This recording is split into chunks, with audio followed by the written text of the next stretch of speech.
Maswerteng hapon po mga ka-STL. Narito na po ang resulta ng STL Bulacan para sa araw na to, second draw.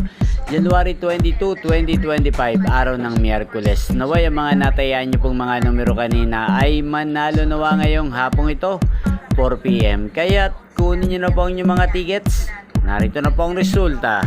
Ang mga numerong nanalo sa STL Bulacan ngayong hapong ito, January 22, 2025.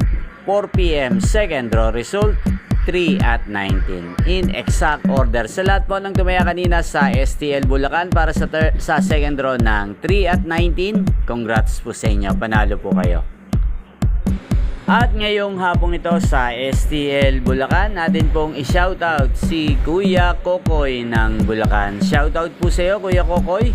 Nawa yung mga tinataya mo mga numero sa Bulacan, sana po ay manalo na po sana ngayong hapong ito. At sa lahat po ng mga taga Bulacan dyan, shoutout po sa inyo. Naway nasa mabuti po kayong kalagayan. Inyo pong napanood ang resulta ng STL Bulacan sa channel na to, Roderick Hernandez TV. Maraming salamat po sa patuloy nyo pong panonood at pagsuporta sa aking channel. Magkita-kita pong muli tayo mamayang 8 PM.